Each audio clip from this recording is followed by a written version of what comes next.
Tidak semua arwah bisa tenang setelah kematian. Ada yang masih membawa luka.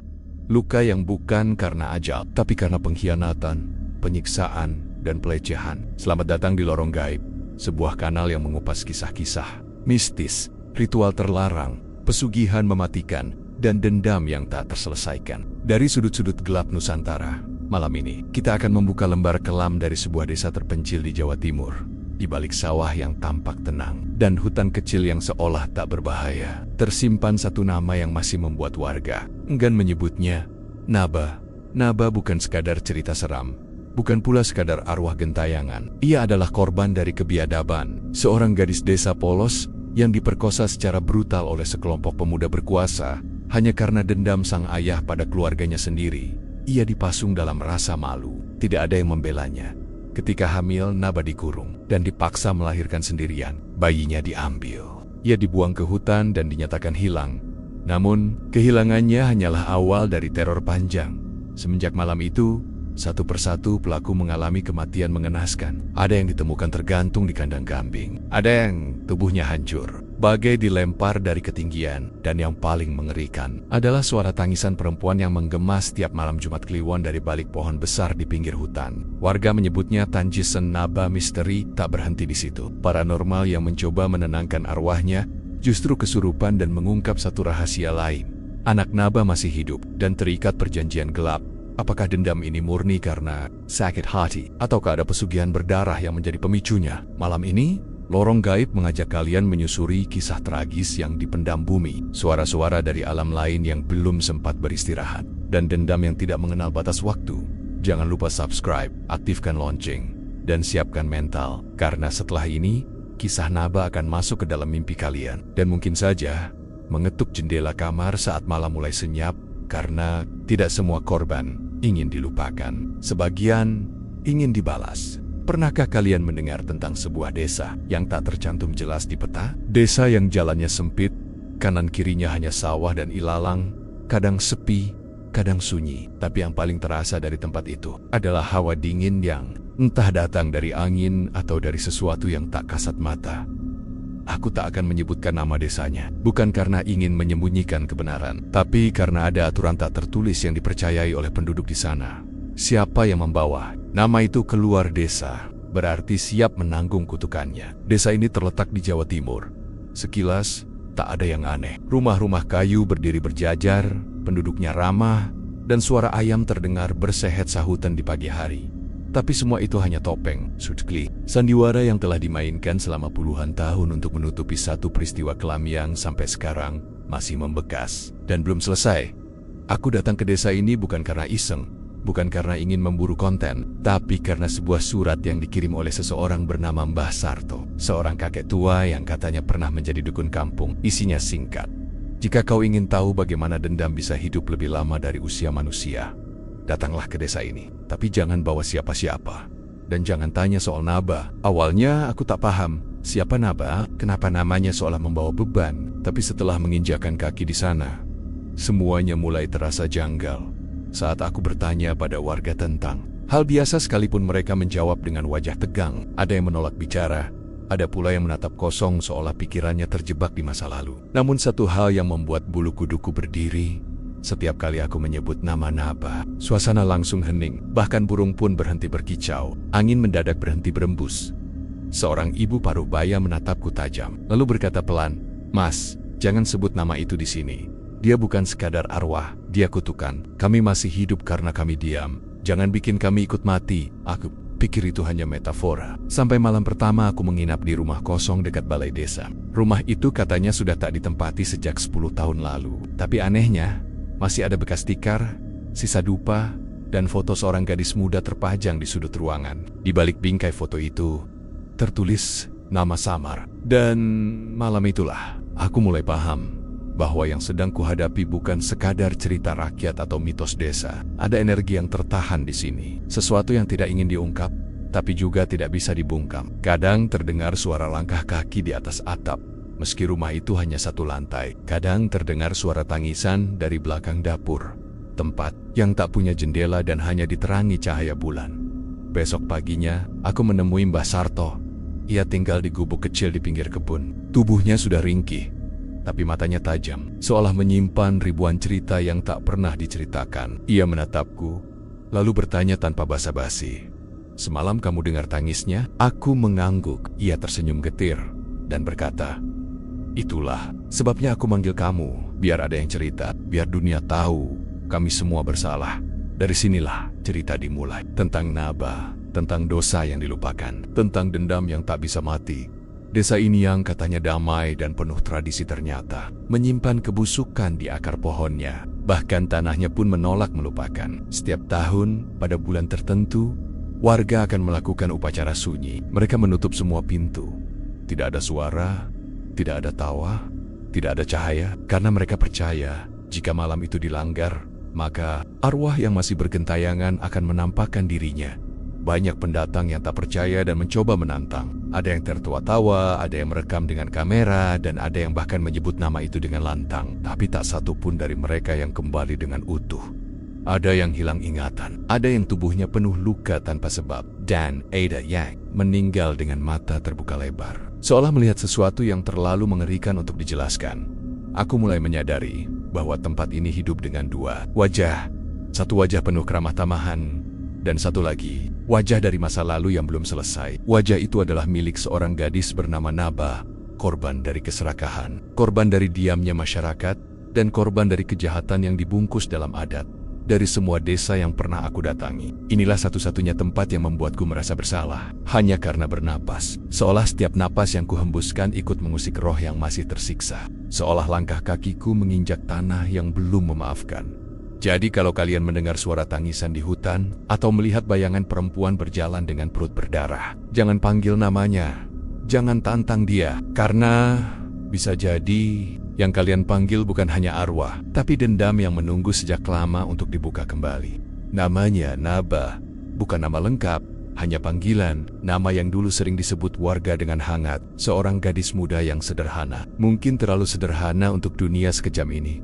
Aku sempat melihat fotonya, hitam putih, sedikit buram, tapi senyumnya masih terlihat jernih. Seorang gadis remaja berjilbab, duduk bersila sambil memeluk kucing kampung. Tidak ada yang istimewa dari penampilannya, tapi justru itu yang membuatnya berbeda.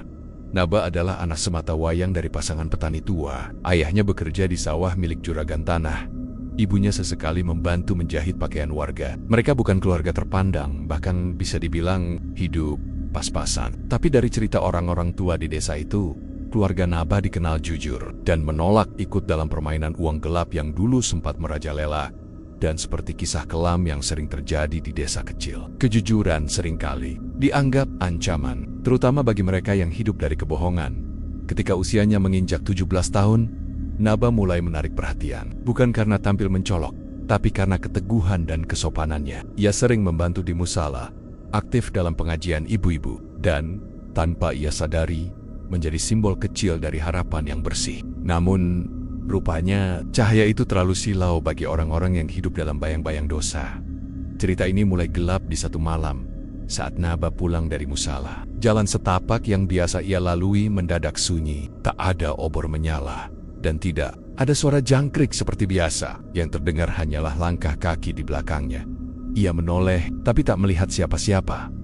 Begitu berbalik, sesuatu menekannya dari belakang. Suara tercekik, tangan yang menutup mulut, dan aroma arak murahan. Dari napas yang memaksa, yang terjadi malam itu bukan hanya pemerkosaan, tapi penghancuran. Naba tidak hanya diperkosa oleh satu orang, tapi oleh 4 pria muda, semuanya dikenal warga. Bahkan satu di antaranya adalah anak kepala dusun. Dan lebih kejamnya lagi, mereka melakukannya bukan karena nafsu, tapi karena dendam.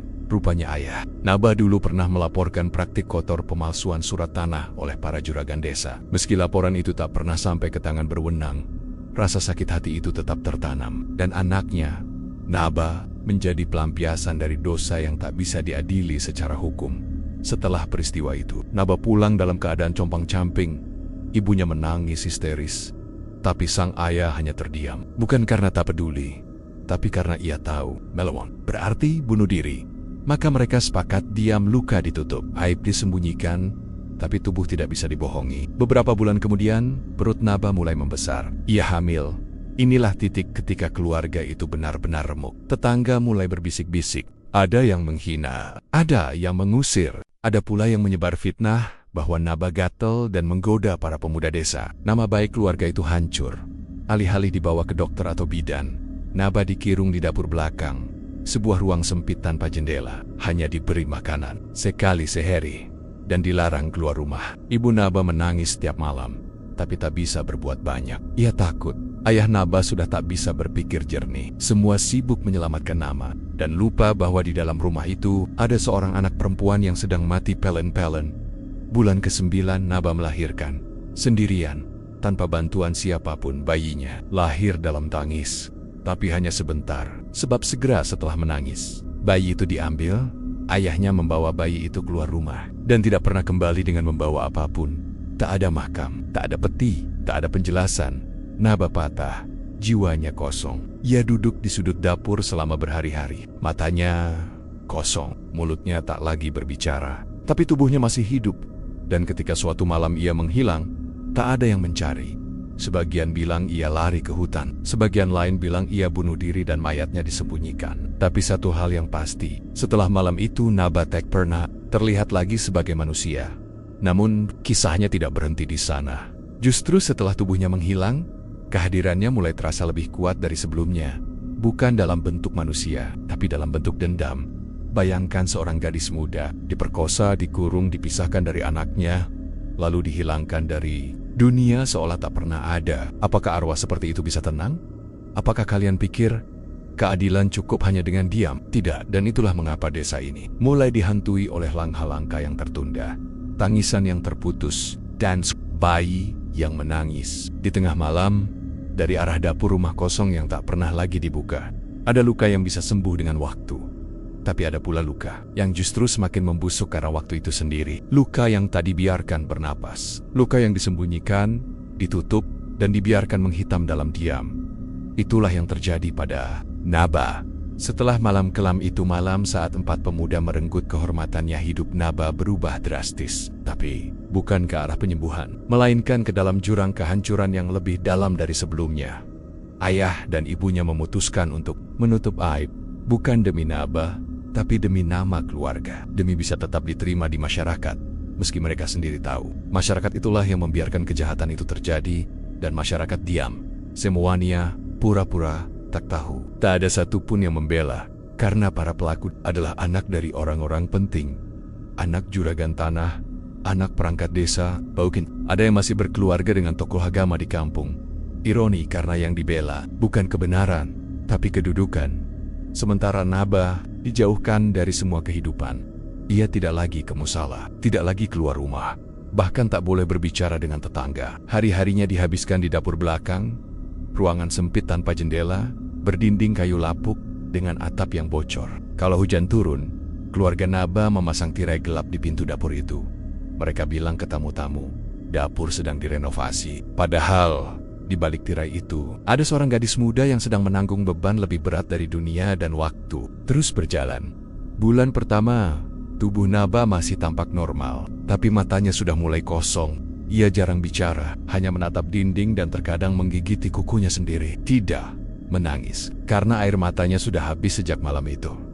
Bulan ketiga, perutnya mulai membesar, dan pada titik itu, semua harapan bahwa ini hanya mimpi buruk hancur. Ia benar-benar hamil. Ibunya menangis. Ayahnya diam, tapi tak ada yang membawa Naba ke bidan. Tak ada yang menolongnya secara medis. Karena jika rahasia ini terbongkar, maka seluruh nama baik keluarga yang sebenarnya sudah tak baik akan benar-benar musnah. Mereka memilih menyimpan aib ini sendirian. Dan Naba dikorbankan sekali lagi. Setiap malam, ibunya menyelinap ke dapur, membawa makanan seadanya. Sepiring nasi dingin, segelas air, sesekali dondonan pahit yang katanya bisa menggugurkan kandungan. Tapi janin itu tetap bertahan. Ia hidup, meski ibunya sudah separuh mati. Bulan kelima, suara tangisan mulai terdengar. Tapi bukan dari bayi. Itu suara Naba, tangisan lirih, seperti orang yang menangis dalam tidur. Kadang terdengar jelas, kadang seperti gumaman. Tapi yang paling mengerikan adalah suara rintihannya kadang berubah menjadi tawa. Pendek tapi dingin. Beberapa tetangga mulai curiga. Tapi mereka tak berani bertanya. Mereka tahu keluarga ini sedang menyembunyikan sesuatu. Dan masyarakat, seperti biasa, memilih. Diam yang mematikan. Bulan ke-7, Perut Naba membesar drastis, tapi ia tetap dikurung. Ibunya semakin jarang bicara, ayahnya mulai jarang pulang, dan malam-malam di dapur itu berubah menjadi mimpi buruk. Ada tetangga yang mengaku mendengar suara bayi menangis, padahal belum lahir. Ada pula yang melihat bayangan perempuan mondar-mondir di dapur dengan perut besar, menunduk dan berbisik ke dinding. Dan akhirnya, malam itu datang, tanpa bantuan siapapun. Naba melahirkan di lantai tanah, tanpa alas, sendirian, tak ada teriakan. Hanya suara napas cepat, dan kemudian tangisan bayi pecah di dini hari. Ibunya datang terlambat. Ia hanya sempat melihat bayi itu dalam pelukan Naba. Tapi hanya sebentar, karena tak lama kemudian, ayah Naba masuk, mengambil bayi itu, dan membawanya pergi.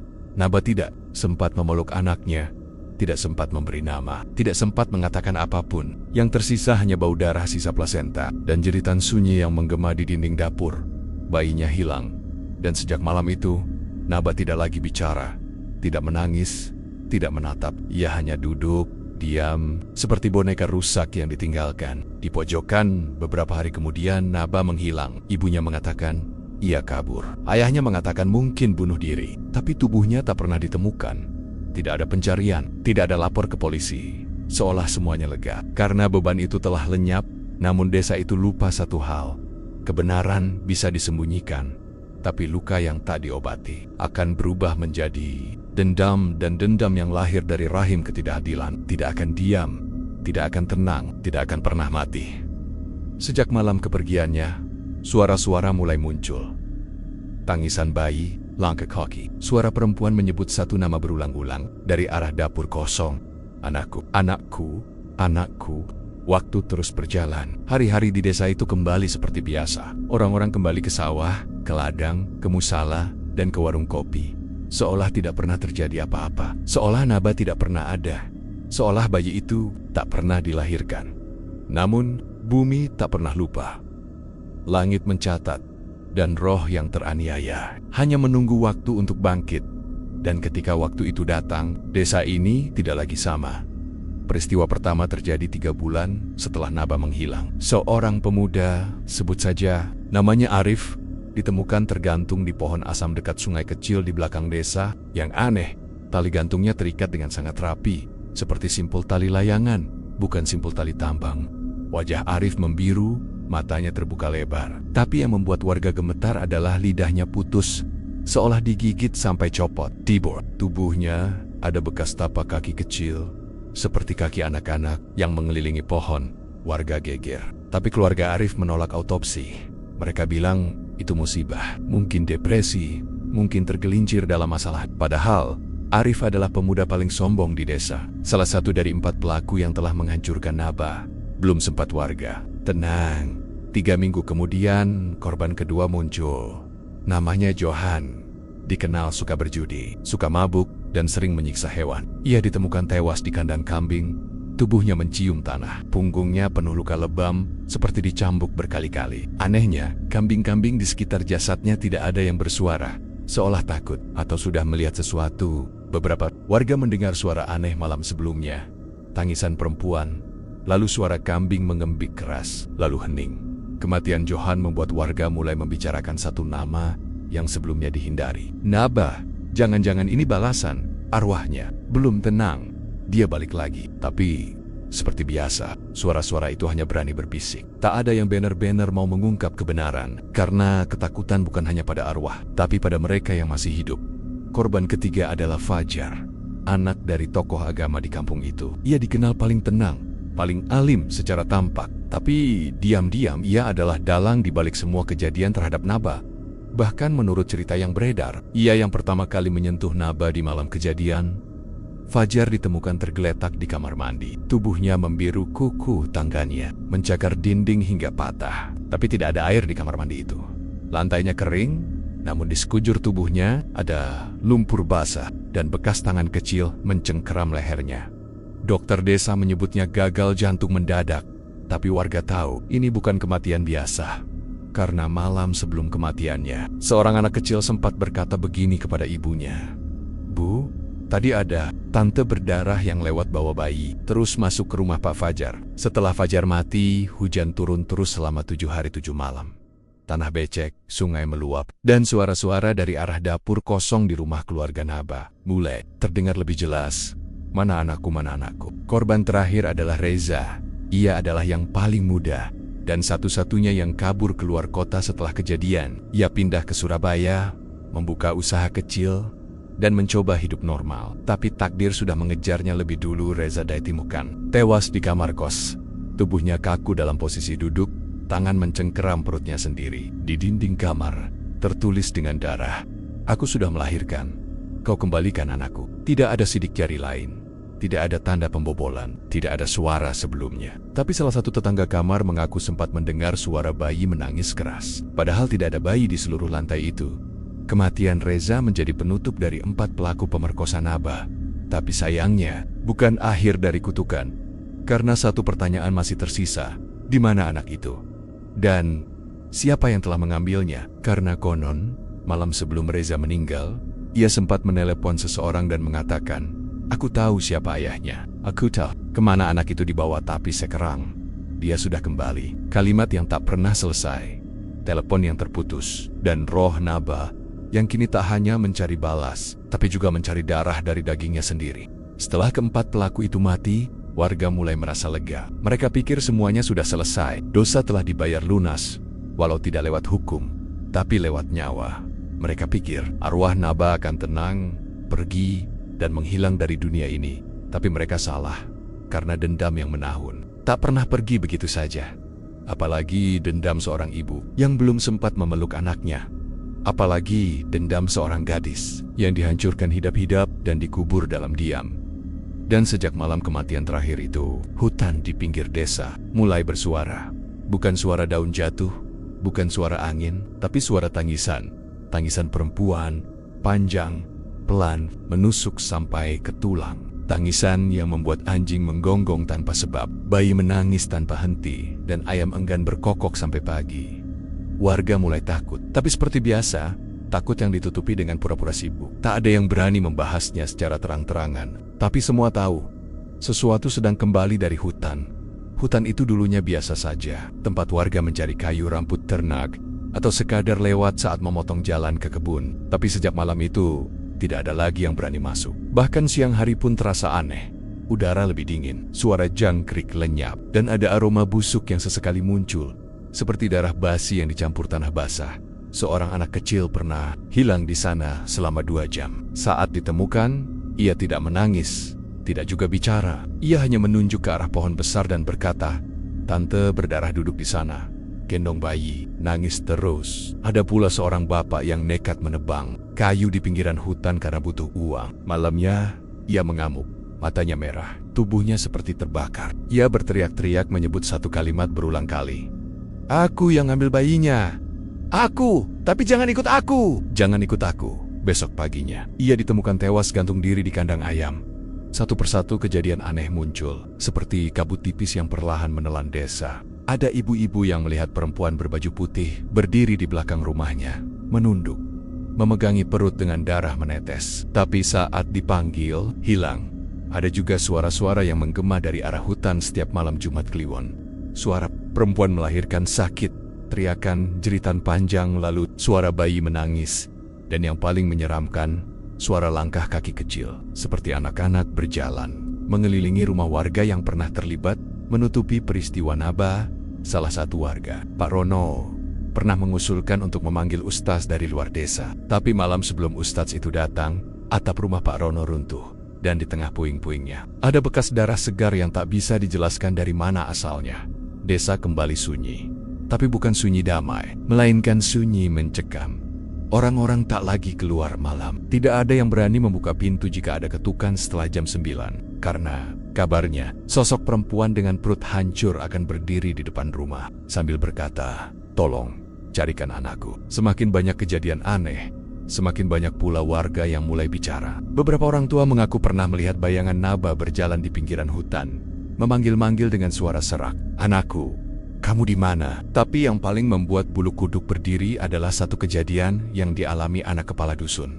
Malam itu, ia bermimpi berada di dalam hutan. Kabut tebal, udara dingin. Di hadapannya, seorang perempuan muda berdarah-darah duduk sambil menggendong bayi. Wajahnya rusak, matanya kosong, tapi ia menatap langsung ke anak itu.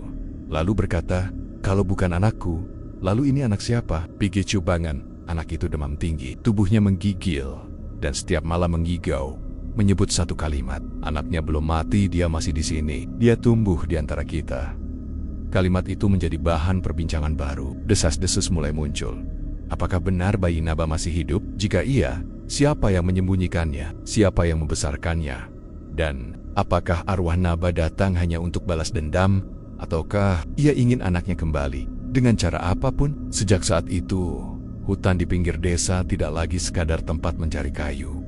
Ia menjadi batas. Batas antara dunia yang kelihatan dan dunia yang sudah dilupakan. Karena di sanalah Naba menunggu bukan sebagai manusia, bukan sebagai hantu, tapi sebagai ibu yang tidak pernah sempat menjadi ibu.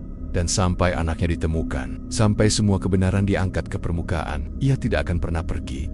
Ketika teror mulai tak bisa disangkal lagi, saat suara-suara dari hutan semakin nyata, dan kematian mulai menghampiri, bahkan yang tak terlibat secara langsung, warga desa mulai goyah. Mereka sadar, ini bukan gangguan biasa, bukan sekadar arwah, penasaran. Ini adalah dendam yang belum selesai, dendam yang diturunkan. Dan pada titik itulah, muncullah nama Mbah Wiryo, seorang paranormal tua dari desa sebelah. Dulu ia pernah diminta mengunci lokasi pemakaman keramat yang sering dihantui, arwah gentayangan. Ia bukan dukun sembarangan.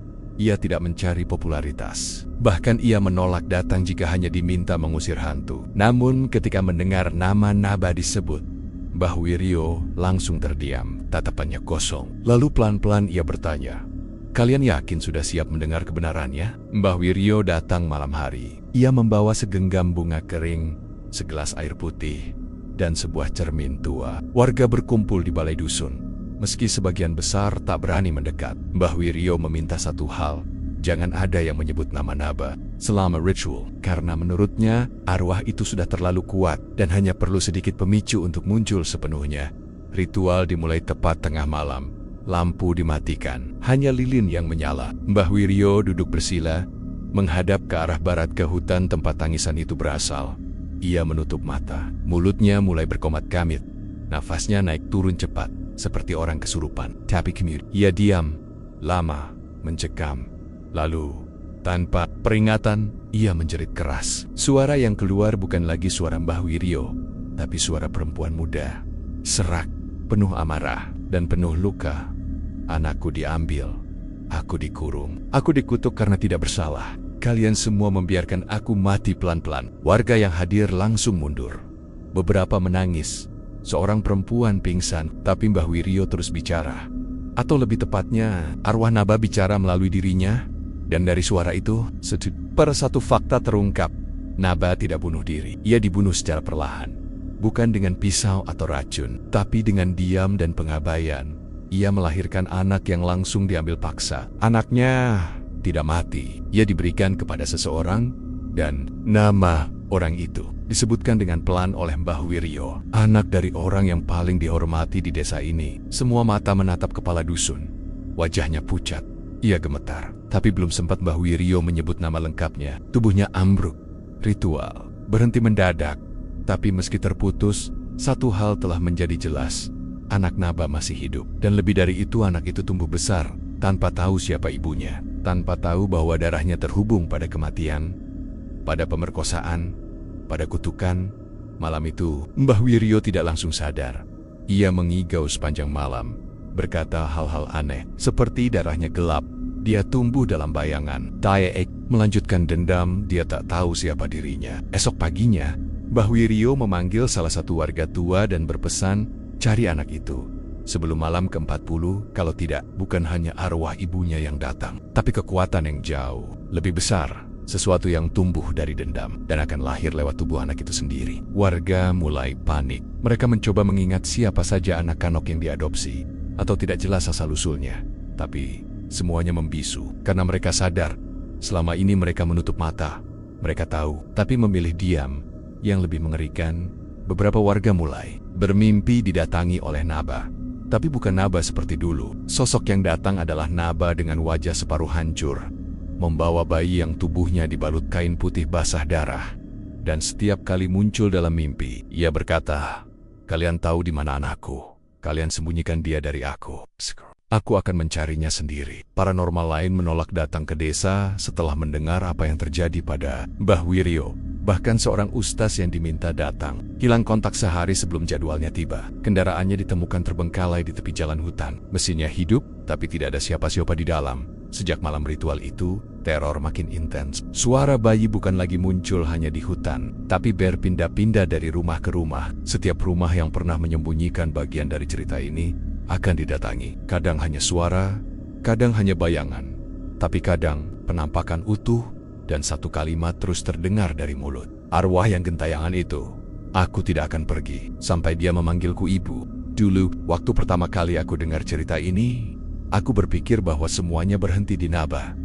Bahwa dendam ini hanya tentang keempat pelaku, tentang keluarga yang menyembunyikan aib, dan tentang masyarakat yang memilih diam. Tapi aku salah. Karena sebenarnya cerita ini belum pernah benar-benar selesai karena masih ada satu bagian yang belum terungkap. Bagian yang selama ini dirahasiakan, bagian yang bahkan lebih menyeramkan daripada kematian demi kematian yang sudah terjadi, yaitu anak itu, bayi yang lahir dari rahim Naba, anak yang seharusnya tidak perlu menanggung dosa siapapun, anak yang diambil paksa dan dilenyapkan dari sejarah, tapi ternyata ia tidak pernah mati.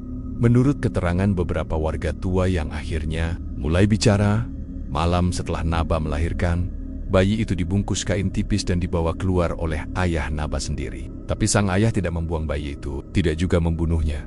Ia menyerahkannya. Kepada siapa? Kepada seseorang yang saat itu sangat dihormati di desa. Seorang tokoh masyarakat, sosok yang dikenal bijak, disegani, dan ironisnya, Turgot langsung dengan para pelaku yang memperkosa Naba. Motifnya untuk menghindari aib. Mereka sepakat bahwa anak itu akan diangkat sebagai anak yatim piatu, disembunyikan dari siapapun, termasuk dari keluarganya sendiri. Tidak ada nama ayah, tidak ada nama ibu, hanya anak kasihan yang ditemukan di pinggir jalan. Tapi yang tidak mereka sadari adalah bahwa anak itu tidak tumbuh seperti anak biasa. Namanya kini adalah Ardan. Usianya sekitar 16 tahun saat ini. Tinggal di rumah seorang kerabat jauh, kepala dusun. Anak ini pendiam, rajin salat, tidak neko-neko, tapi banyak warga bilang dia berbeda. Beberapa guru di sekolahnya mengaku pernah melihat Ardan berdiri lama di depan cermin Pikra sendiri. Kadang ia melukis wajah seorang wanita. Berulang-ulang, wajah yang sama, matanya sembab, bibirnya kaku dan selalu menggendong bayi.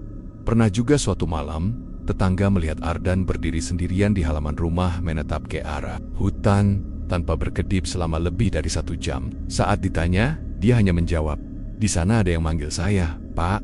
Suaranya lembut, kayak suara ibu, padahal Ardan tidak pernah tahu siapa ibunya. Dan yang lebih aneh, setiap kali malam Jumat Kliwon tiba, Ardan selalu mimpi hal yang sama. Ia terbangun sambil menangis, tapi bukan tangisan ketakutan, melainkan tangisan kerinduan. Ia pernah bercerita pada gurunya, "Saya nggak tahu kenapa, tapi saya selalu pengen peluk seseorang. Perempuan, tapi saya nggak tahu siapa. Bukan hanya mimpi." Ardan juga mulai mengalami kejadian aneh di sekelilingnya. Lampu kamar sering padam sendiri, kucing peliharaannya mati mendadak, dan ada satu malam, ia ditemukan pingsan di belakang rumah. Dengan tangan kanan seperti memeluk sesuatu, tapi yang membuat bulu kuduk berdiri adalah lengan bajunya basah oleh darah yang bukan miliknya. Warga mulai resah. Mereka tahu, jika anak ini benar-benar darah daging Naba, maka dendam itu belum selesai. Karena meskipun para pelaku sudah mati, arwah Naba belum dipanggil oleh anaknya. Dan seperti yang disebut Mbah Wiryo dalam penerawangan sebelumnya, arwah itu menunggu anaknya memanggilnya ibu. Saat itu terjadi, batas antara dunia kita dan dunia mereka akan rantai. Beberapa orang tua di desa ingin menyembunyikan kebenaran ini selamanya. Mereka takut jika Ardan tahu siapa dia sebenarnya. Takut jika ia mulai mencari, mengungkit, dan membuka luka lama yang selama ini dikubur dalam-dalam. Tapi ada juga yang percaya bahwa mengungkap kebenaran adalah satu-satunya cara untuk mengakhiri semuanya.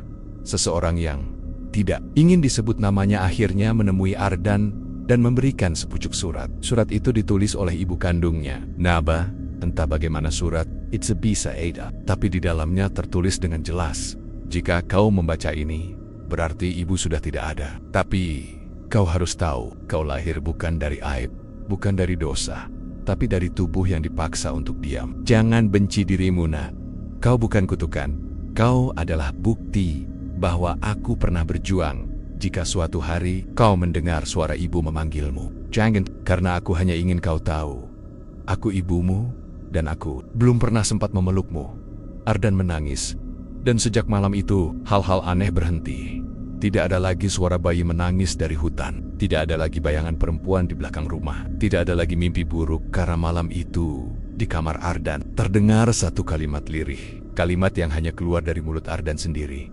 Bu, maaf aku lama mengenalmu. Aku rindu, namun jangan salah. Ini belum benar-benar berakhir. Karena saat anak itu mulai mengenal asal-usulnya, saat dia tumbuh dengan warisan luka dan dendam yang tidak ia minta, maka pertanyaannya sekarang bukan lagi apakah arwah Naba sudah tenang, tapi apakah dendam itu kini hidup dalam darah anaknya sendiri.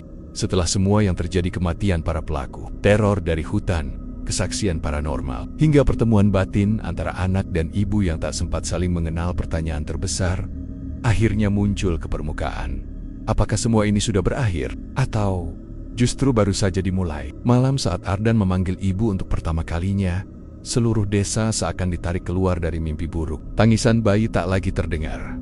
Bayangan Naba menghilang dari dapur kosong, dan hutan yang selama ini menjadi tempat bersemayam kegelapan tiba-tiba menjadi senyap. Orang-orang mulai merasa lega. Beberapa bahkan berkata, arwahnya sudah tenang. Tapi karena meskipun arwah itu tak lagi menampakkan diri, rasa dingin tetap tertinggal. Dan lebih dari itu, Ardan berubah.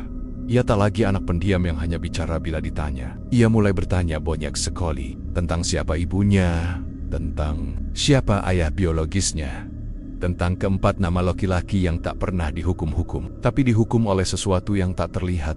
Ia mulai menulis diari, gambar, dan sebagian isinya bukan sekadar kenangan atau perasaan, tapi mimpi-mimpi yang terlalu jelas, terlalu nyata. Mimpi di mana ia berdiri di tengah api. Di sekelilingnya para pelaku terbakar, dan suara ibunya bergema, "Sekarang kau tahu rasa sakitku, nak." Mimpi itu datang berulang. Bahkan Ardan pernah bicara dalam tidurnya, mengucap kalimat asing, seperti bukan bahasanya sendiri. Seorang kiai tua yang mendengar rekaman itu hanya berucap pelan, "Ini bukan mimpi biasa, ini transfer emosi, warisan dari arwah yang mati dengan dendam di dada." Dan disinilah kita bertanya, apakah yang sedang terjadi ini penebusan? Atau justru lahirnya dendam baru? Karena tidak semua yang diwariskan itu bersifat jasmani. Kadang, dendam pun bisa menitis. Beberapa warga mulai khawatir. Mereka menyaksikan Ardan menjadi pribadi yang sering merenung di tempat-tempat yang tak biasa. Duduk lama di depan rumah para pelaku. Meskipun sudah kosong, berdiri menatap sungai, tempat salah satu mayat digantung. Bahkan pernah tertangkap sedang menggenggam tali tua dengan simpul seperti tali gantung. Saat ditanya, ia hanya berkata, "Aku cuma ingin tahu rasanya ketika seseorang tidak bisa melawan, hanya bisa diam dan perlahan dilupakan." Itu bukan ucapan seorang remaja biasa, tapi juga bukan kesurupan. Itu suara dari dalam, suara yang berasal dari luka yang diwariskan tanpa kata-kata. Dan di titik ini, kita semua ditampar oleh kenyataan bahwa ketika kejahatan tidak dihukum, ketika korban dikubur dalam diam, ketika masyarakat memilih bisu demi ketenangan palsu, maka anak-anaklah yang mewarisi kegelapan itu. Mungkin Ardan akan tumbuh menjadi manusia yang penuh maaf. Mungkin ia akan menjadi simbol penebusan bahwa dari rahim penderitaan bisa lahir harapan, tapi juga mungkin ia akan menjadi bayangan dari luka ibunya. Dendam yang tak diselesaikan bukan menghilang. Ia berpindah, ia tidur, menunggu waktu. Dan jika Ardan membuka lagi pintu itu karena desakan, karena kebingungan, atau karena dipanggil oleh suara dari masa lalu, maka dendam itu bisa hidup lagi, tapi kali ini bukan sebagai teror hantu, melainkan sebagai manusia berdarah daging. Dan yang paling menakutkan bukanlah roh Naba yang gentayangan, tapi jika suatu hari Ardan sendiri yang mengambil keputusan bahwa keadilan tidak cukup hanya dengan doa.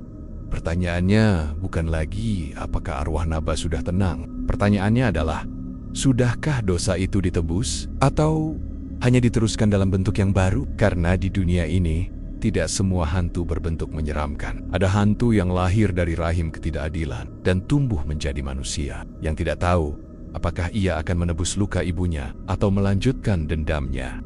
Dari awal kita mendengar nama Naba, mungkin banyak yang berpikir ini hanya cerita tentang hantu, tentang arwah penasaran, tentang teror gaib yang muncul dari masa lalu kelam.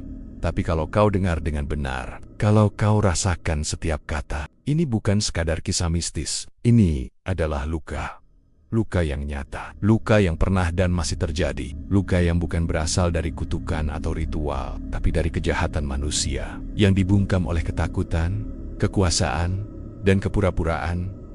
Mereka yang memperkosa Naba bukan dukun, mereka bukan penganut aliran sesat, mereka adalah anak-anak orang terpandang, yang merasa bisa melakukan apa saja, karena tahu semua akan menutup mata. Dan ketika bayi dari hasil kekerasan itu lahir, ia tidak disambut dengan kasih sayang. Ia tidak diberi hak untuk tahu siapa dirinya. Ia dilenyapkan tanpa dibunuh. Tapi seperti yang kita pelajari malam ini, apa yang disembunyikan dengan kejahatan tak pernah benar-benar hilang. Ia hanya berpindah tempat dari tubuh yang mati ke tubuh yang hidup, dari arwah yang gentayangan ke jiwa yang mewarisi dendam. Inilah yang seharusnya membuat kita takut, bukan pada hantu, bukan pada ritual, tapi pada dosa yang diwariskan dalam diam. Dalam banyak kasus yang kami telusuri di lorong gaib, kami temukan satu pola yang selalu berulang. Ketika kejahatan tidak dihukum, maka arwah pun turun tangan. Dan seringkali, arwah itu tidak meminta balas. Ia hanya menuntut satu hal, kebenaran. Tapi manusia selalu saja takut pada kebenaran. Karena kebenaran seringkali lebih menakutkan dari hantu itu sendiri. Kita mencari jalan pintas. Kita lakukan ritual untuk cepat kaya. Kita pakai ilmu gelap untuk menjatuhkan saingan. Kita tutupi kejahatan demi nama baik keluarga. Padahal dari situ semua malapetaka bermula. Dan ketika semuanya mulai berantakan, kita salahkan jin. Kita tuduh arwah. Kita panggil dukun, tapi kita lupa bahwa sumbernya ada pada kita sendiri. Cerita tentang Naba adalah peringatan keras. Power ritual, kekuasaan, dan kebohongan tidak akan pernah bisa menghapus kesalahan. Yang ada, justru membuatnya berakar dan tumbuh lebih besar. Anak yang lahir dari kekerasan bisa jadi penerus dendam atau penyembuh luka, tapi itu tergantung dari kita. Apakah kita memberi ruang untuk kebenaran atau kita terus membungkamnya? Dengan Aleson, jangan bikin malu malam ini. Jika kamu merasa tidak nyaman, jika ada bagian dari cerita ini yang menusuk batinmu, jangan buru-buru menyebut ini hanya horor. Mungkin ini adalah cermin yang memantulkan wajah-wajah kita sendiri yang terlalu sering membiarkan ketidakadilan terjadi selama tidak menyentuh keluarga kita. Dan ingat, dendam bukan hanya soal gaib. Kadang, dendam hidup di dalam daging dan darah, menunggu waktu untuk tumbuh jadi amarah yang lebih mengerikan dari hantu manapun. Jadi, jangan pernah anggap ritual sebagai jalan cepat. Dan jangan pernah anggap kejahatan bisa ditutupi dengan diam.